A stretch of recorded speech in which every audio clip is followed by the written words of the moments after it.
Então, Começando, calma. Agora tá. Agora tá. foi. Bom, então, obrigado aí por aparecer, pessoal.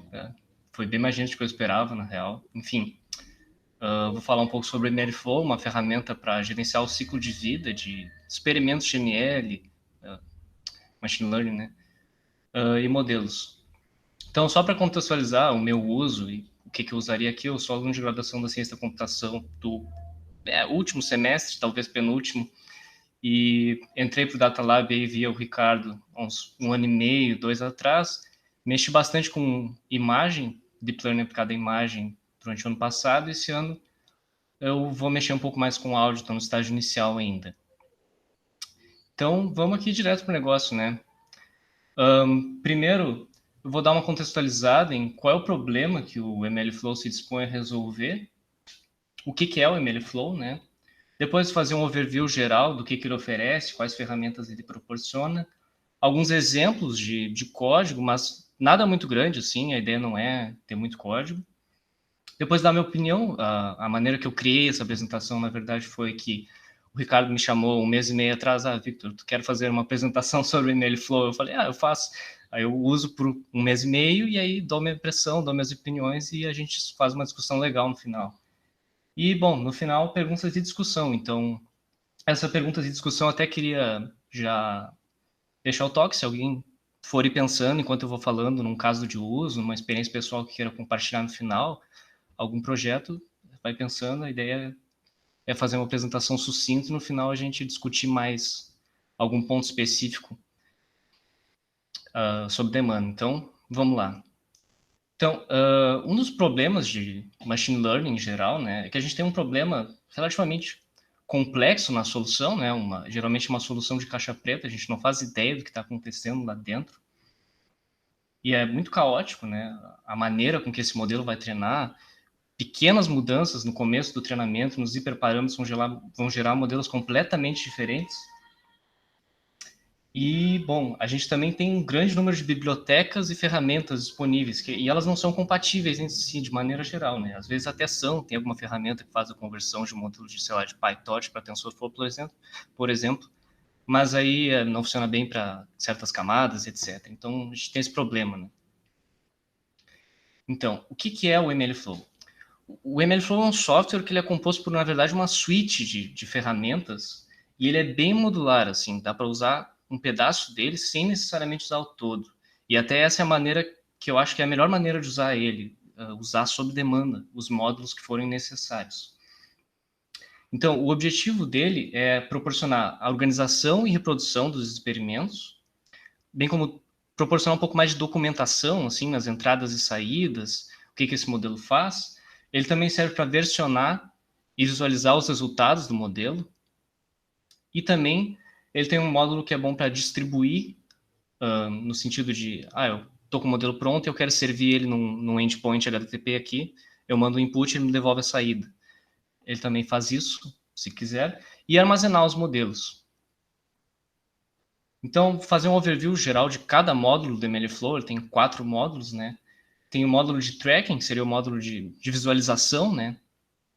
Que serve para guardar as informações de um experimento cada vez que a gente treina o modelo. Então, por exemplo, eu vou salvar os hiperparâmetros, vou salvar as métricas durante o treinamento e vou salvar o resultado final. Eu posso salvar imagens, posso salvar um data frame, salva todas essas coisas. A gente também tem a parte de projetos do MLflow, que nada mais é do que um arquivo YML no root do repositório Git, que descreve ali como é que eu rodo esse projeto, qual é a saída esperada e quais são as entradas esperadas. E bem como o ambiente da máquina naquele momento. Então, e ele suporta esses 3 aí, Docker, o sistema próprio, né, ambiente nenhum, no caso, só o sistema, ou Anaconda. Então, passando para os próximos, também ele serve para guardar modelos. A gente pode guardar um nome, as entradas e saídas, exemplos de entradas e saídas, que é bem útil, e dar deploy num desses serviços da Amazon ou do Google, de fazer deploy de modelos de ML. E, por fim, a parte de registro de modelos, que é muito acoplada com a parte de modelos, na realidade, que cuida da parte de versionamento e estágio de modelo, se o modelo está em desenvolvimento, se ele está em produção já, e uma descriçãozinha, né? Então, vamos passar direto para os exemplos aqui da parte de tracking do MLflow, que guarda parâmetros, hiperparâmetros e métricas do modelo. Então, o fluxo geral é sempre, eu tenho meu código ali, eu não vou precisar mudar nada, quase nada nele, eu só vou precisar importar o MLflow, começar um experimento, e aí dentro desse experimento eu vou ter uma função ali que treina o modelo, ou que faz seja lá o que for, e aí dentro disso eu vou começar a logar os meus hiperparâmetros, as métricas e tal. No próximo slide dá um exemplo de um fluxo de log dele. Então a gente tem ali a função, vou até ativar o ponteiro aqui, para logar parâmetros, bem simples assim, literalmente só passar uma string e o valor, e métricas também que eu posso logar por sempre que eu passar por uma época ou qualquer outra, sempre que eu quiser, né? Além disso, também dá para logar imagens, dá para logar literalmente qualquer tipo de arquivo. E aí, o que vai acontecer? O MLflow, na verdade, ele é um serviço que eu vou ter um servidor rodando, ou eu posso rodar na minha máquina, se eu estiver sozinho, se eu não for de uma equipe. E aí ele vai me disponibilizar essa visão geral de cada vez que eu fiz um fluxo de treinamento.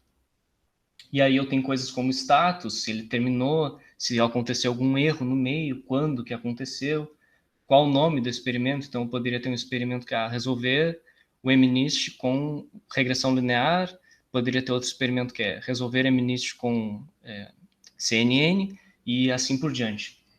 E aí, se eu quiser ver mais detalhes de cada vez que eu rodei um fluxo de treinamento, se eu clicar em uma dessas runs aí, ele vai me mostrar as métricas durante aquela run, bem como os hiperparâmetros. Então, aqui tem os dados da run, e se eu quiser ver um gráfico das métricas, ele também me dá esse gráfico. É simples, mas é útil. Não precisa ser muito complicado, né? Então, minha visão geral, assim, sobre o tracking, é que ele é bem legal porque ele é o módulo que menos exige setup, assim, de configurar servidor, porque o caso mais simples é literalmente eu usar só na minha máquina, onde só eu vou ver, e o caso mais complexo eu vou ter um servidor que está armazenando essas métricas e mais pessoas poderão ver. E também vão poder baixar essas métricas e arquivos que eu potencialmente salvei durante o treino, como data frames, CSVs, imagens, etc. Aliás, se alguém tiver alguma pergunta, sinta-se livre para interromper, mas se eu for explicar depois, eu aviso. Então, nenhuma pergunta até agora? Vou seguir. Então, o Projects, a parte de projetos, é extremamente simples, o que é ótimo, na verdade. É literalmente só um arquivo .yml que fica no root do projeto que descreve literalmente o environment que eu estou, quais os pacotes que eu estou usando. O conda, ele dá um dump nos pacotes, nesse arquivo conda.yml. As entradas do programa, no sentido de qual arquivo que eu tenho que executar dentro do projeto para chegar no resultado que eu quero, quais são os parâmetros, e é só isso, é bem simples. E se eu quiser rodar um projeto, a interface de linha de comando do MLflow permite que eu rode esse projeto, passar parâmetros também, e é isso. Da parte de projetos, é bem simples mesmo, bem enxuto. Claro que tem coisas mais avançadas, se quiser um uso muito específico até tem, mas aí está na documentação lá, né? Então, a parte de projetos é boa porque justamente ela fornece essa documentação extra do projeto, né? Das entradas, das saídas, um exemplo de entrada, que é um negócio que é ruim, às vezes a gente vai baixar um negócio do GitHub pronto e, sei lá, não faz ideia de como usa, não sabe se os dados têm que ser normalizados antes de passar para o modelo, aí o negócio não funciona, aquela dor de cabeça que eu já passei e acredito que outras pessoas já tenham passado também, né? Então, a parte de modelos, de salvar modelos, é um fluxo bem simples também. Basicamente, a ideia é não mudar o código que já existe, só adicionar o código que vai fazer eu salvar o modelo no MLflow. Então, aqui, por exemplo, nesse exemplo eu estou usando sklearn, e vocês veem que ele tem um submódulo para o sklearn. E esse é o caso com a maioria das bibliotecas e linguagens. Então, o MLflow tem esse conceito que se chama flavors, que é só uma palavra bonita para linguagens /bibliotecas coisas incompatíveis.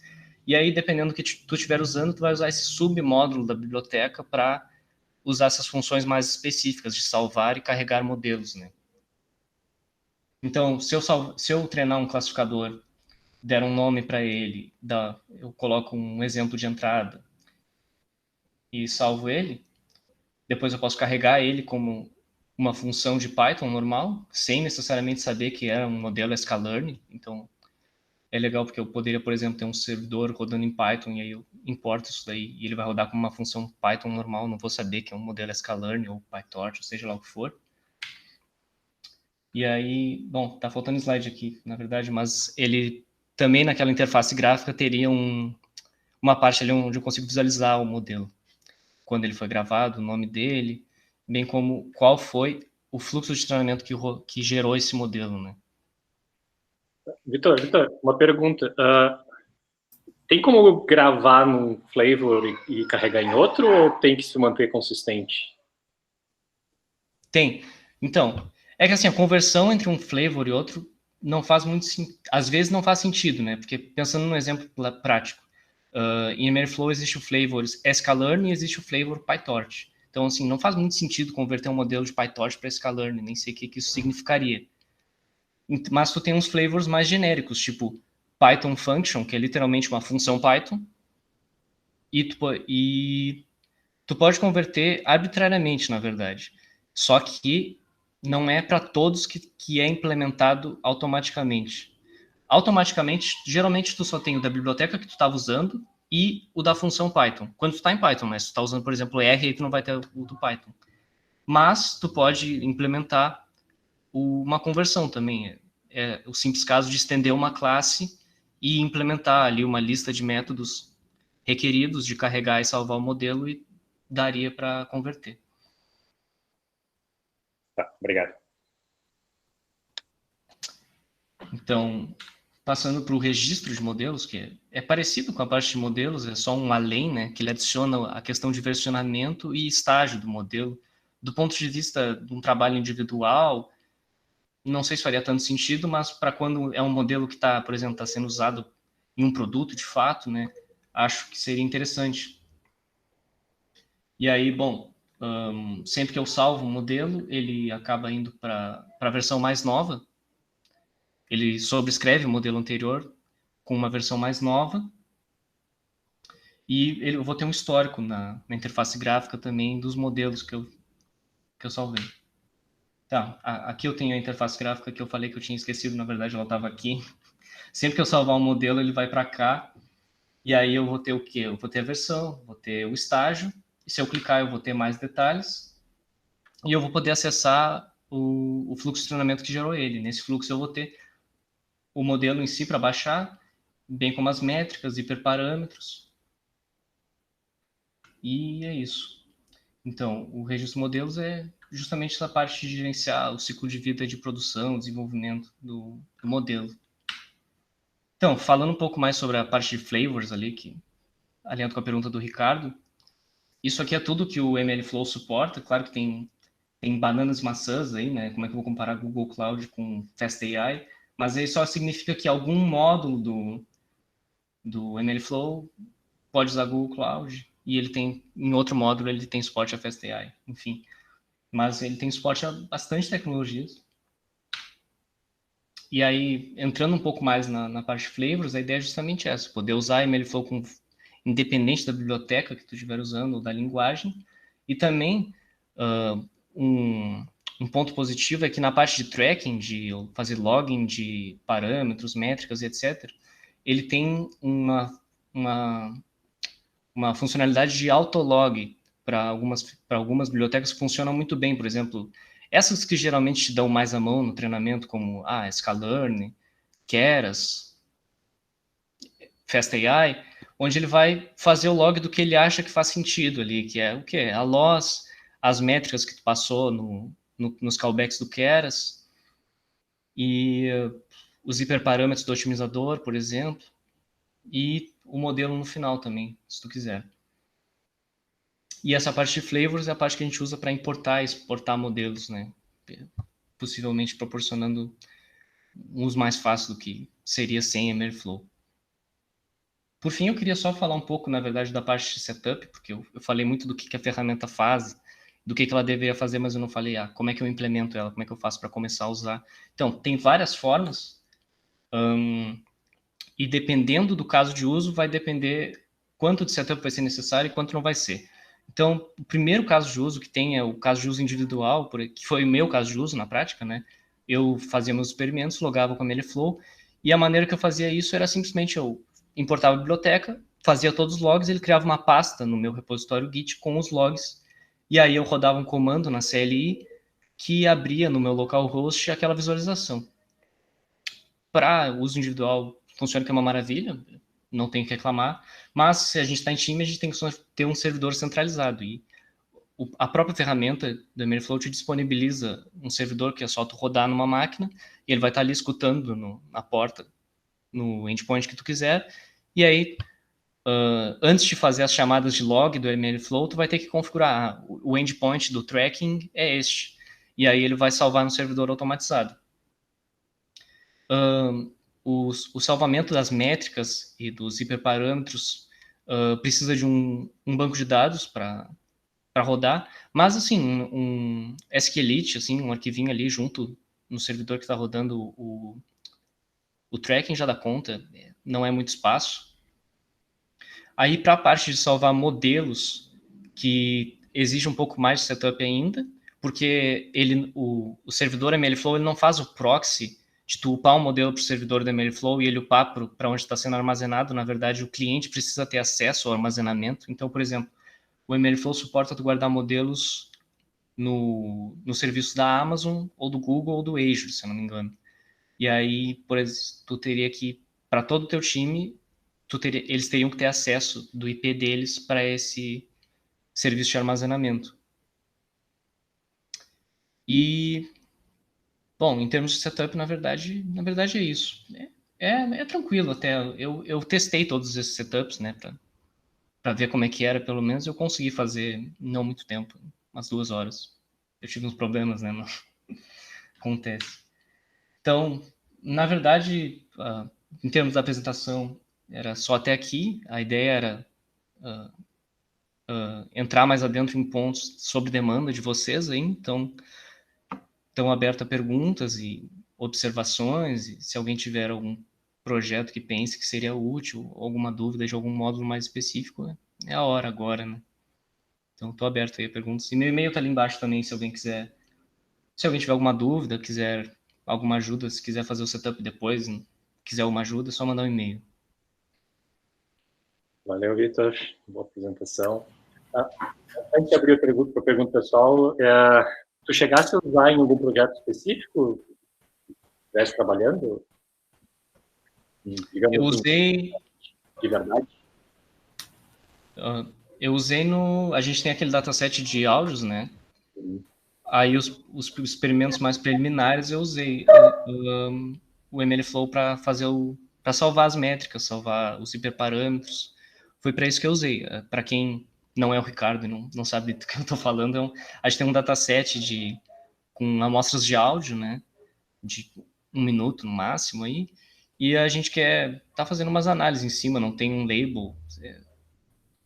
Não tem um label, então é um aprendizado mais não supervisionado mesmo. Estava rodando uns modelos de classificação de sentimento prontos que tem na internet, vendo o que saía, e tava usando o MLflow para isso, de maneira local, né, que eu estou sozinho.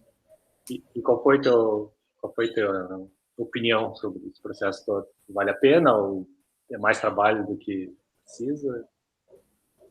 Olha, eu acho o seguinte, o fato dele ser modular faz com que o custo de tu usar aos poucos seja bem baixo, né? Então, para usar do método individual, é literalmente só instalar a biblioteca e sair usando, né? Então, tipo, o custo de usar e ver se está bom ou se está ruim é bem baixo. Então, acho que vale a pena, sim. E aí, claro, se achar que está bom, vai aumentando o uso, vai usando os outros módulos na medida que for necessário. Então, acho que é bem legal isso.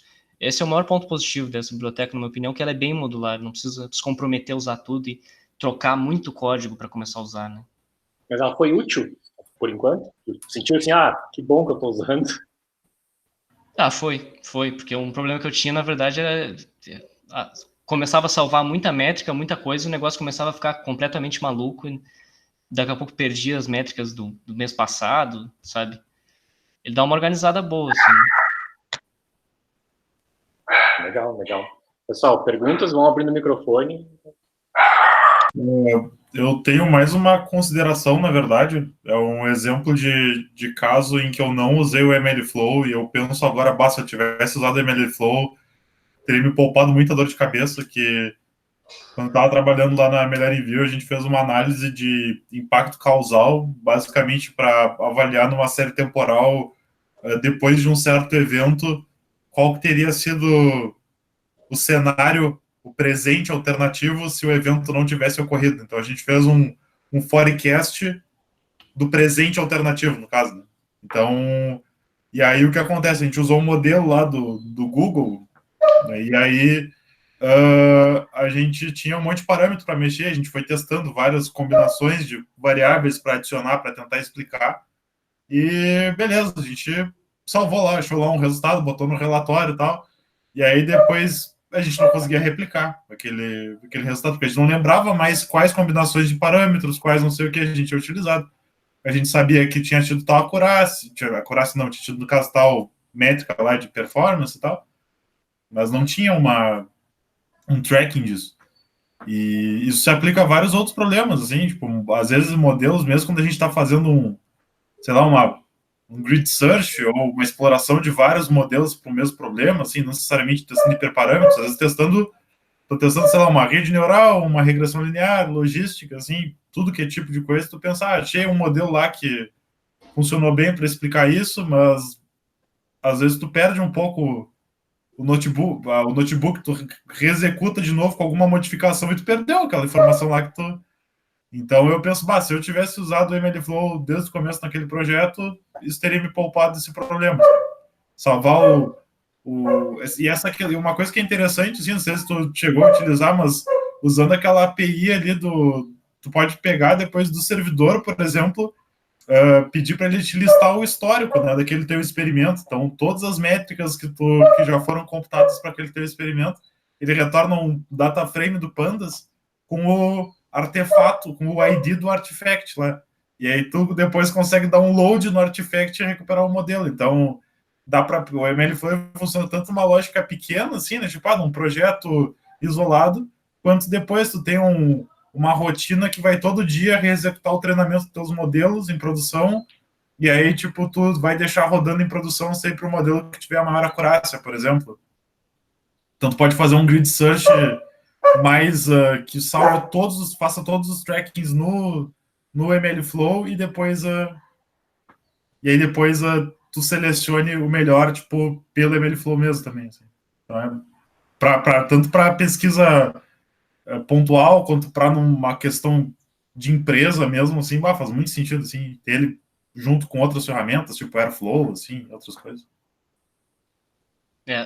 Eu gosto bastante desse aspecto dele suportar o uso individual até o uso mais gente, né?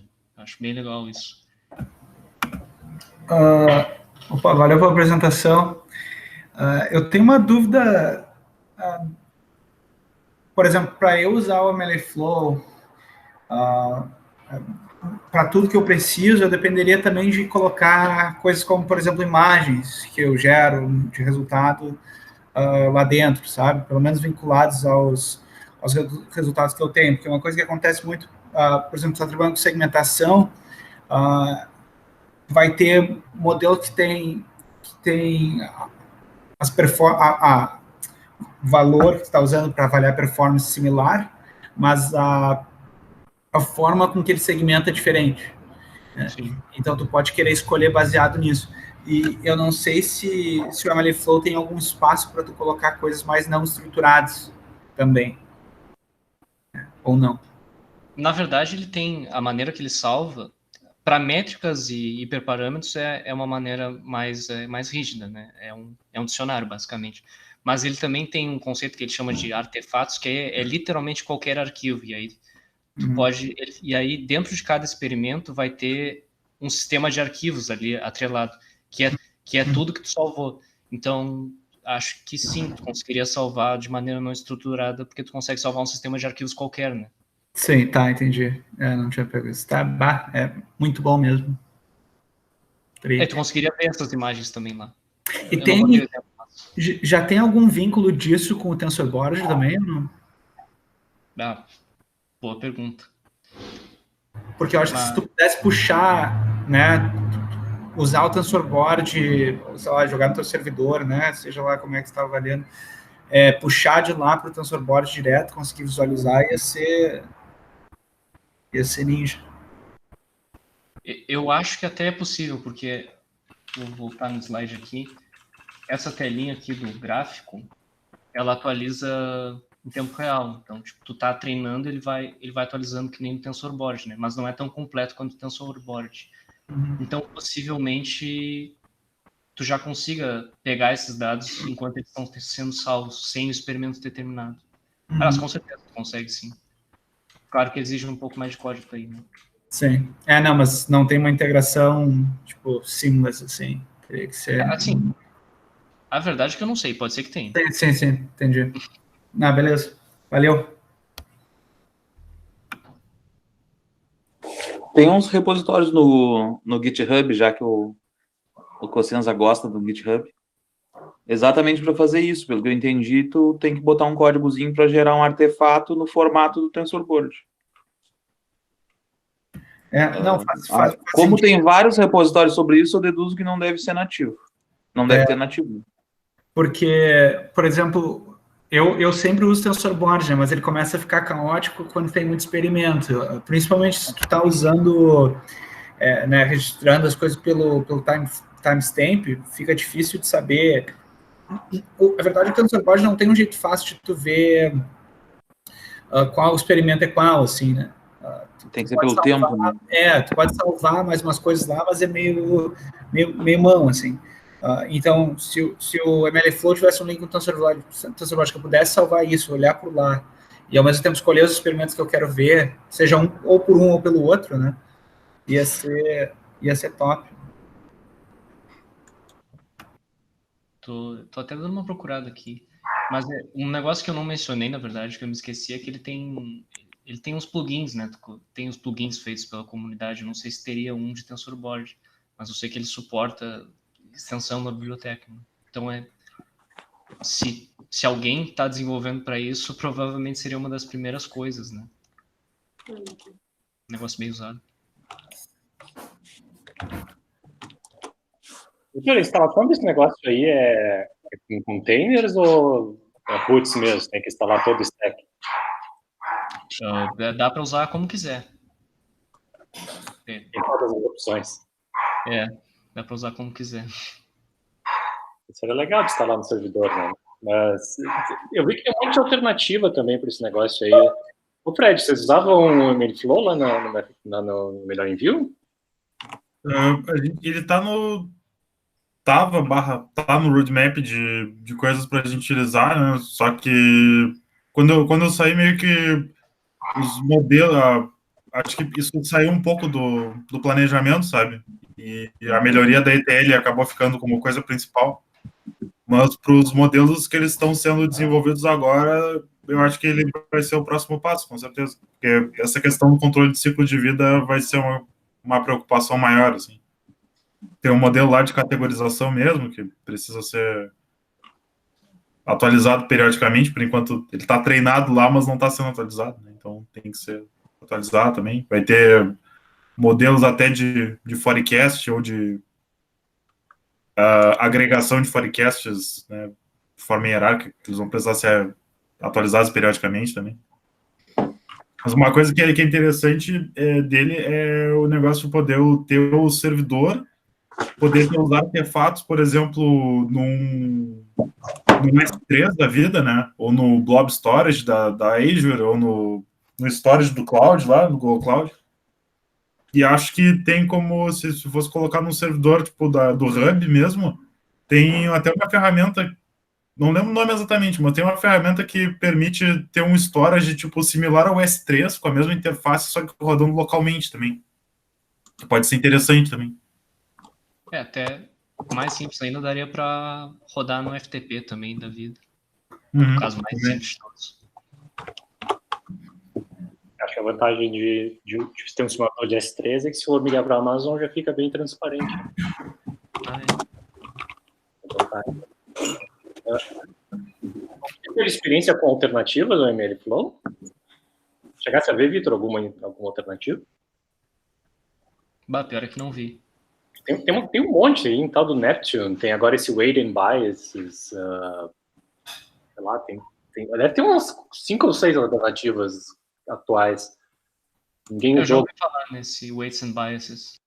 Pois é, esse tá bombando do Twitter nas últimas semanas, acho que é o mais recente deles, na verdade. A cara dele mais parece o TensorBoard do que qualquer outra coisa, mano.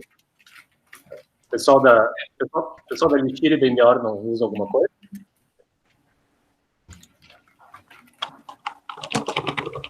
O plano é usar o MLflow, mas hoje não, por enquanto não. Eu sei que tem no mercado alternativas de... Tem o serviço lá da AWS que é o SageMaker. Faz mais ou menos parecido isso, mas é mais voltado a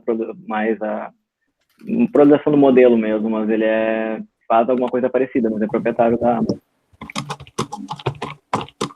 Vocês estão usando efetivamente? Não cheguei a usar.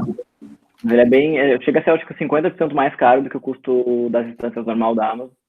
Então ele acaba ficando meio caro, assim, geralmente, para usar. Mas muita gente no mercado tem usado.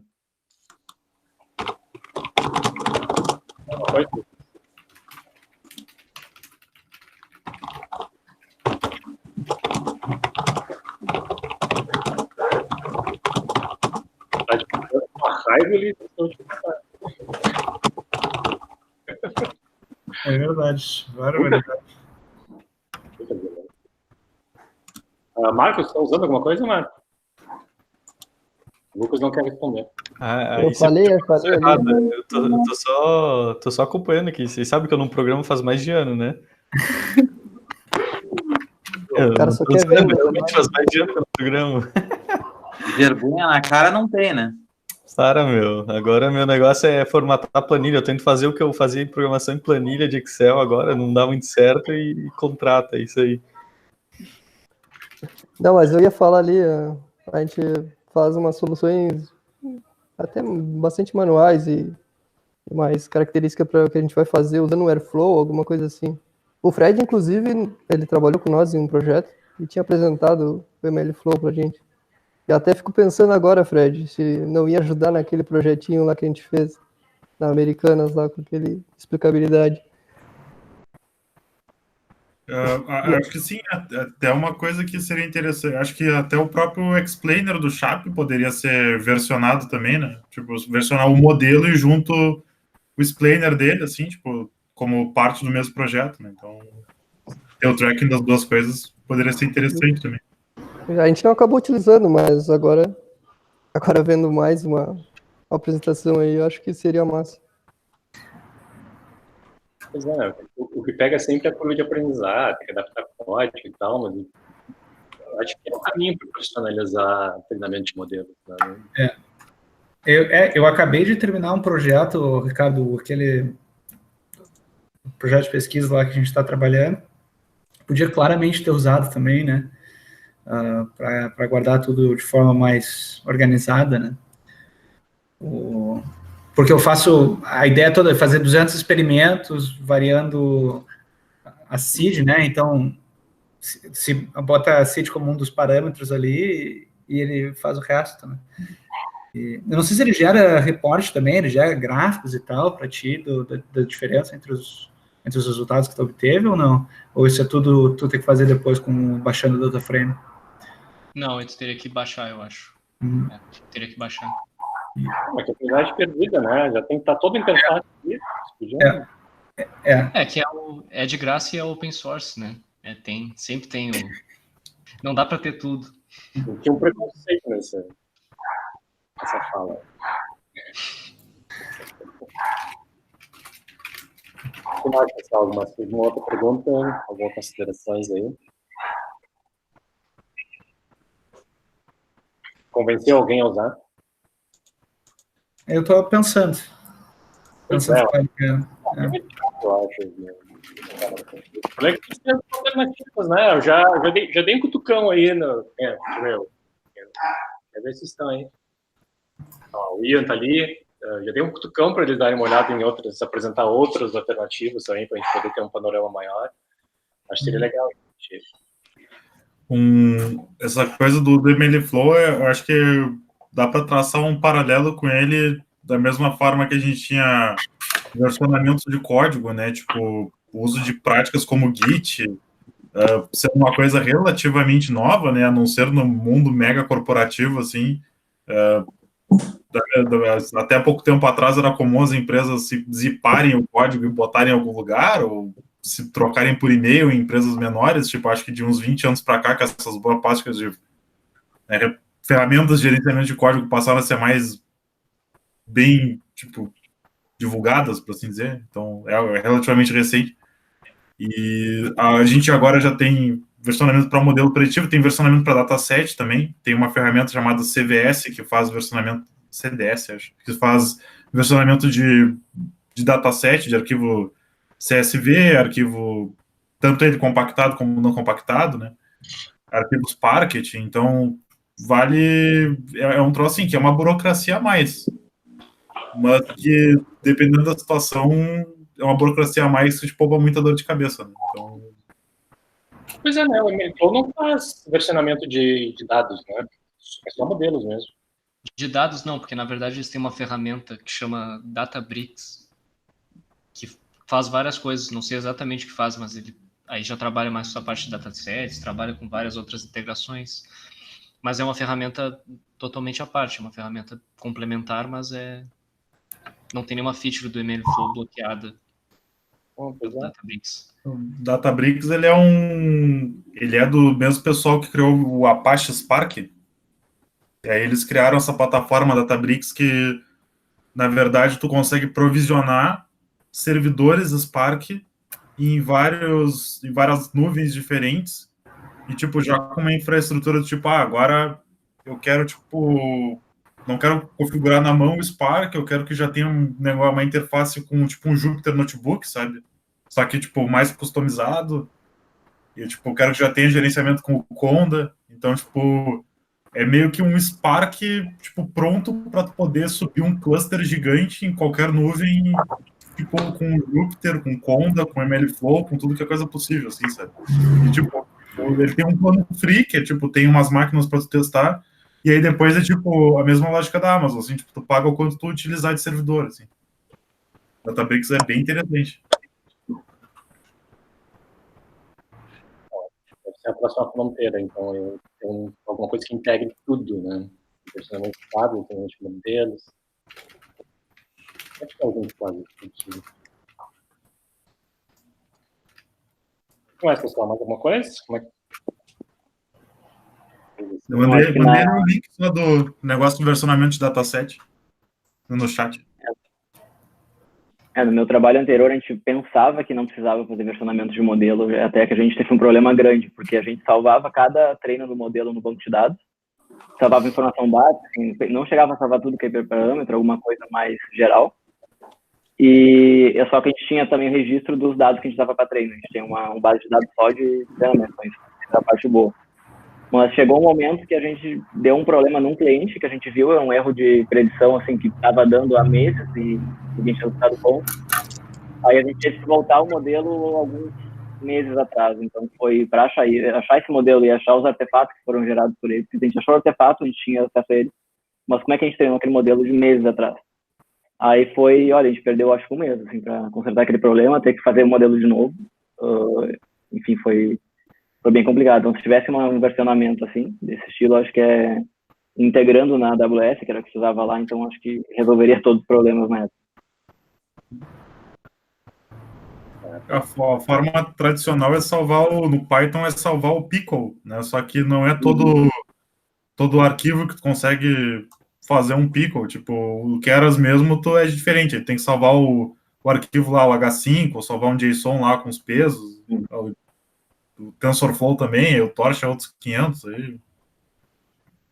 Lá ele salvava os picos no S3 na Amazon tinha versionado por data, assim, a gente conseguia ter acesso a isso. Mas a dificuldade lá foi saber quais hiperparâmetros que a gente usou para treinar aquele modelo lá já. E Sim, outras sim. coisas. Então a gente acabou tendo que treinar tudo de novo.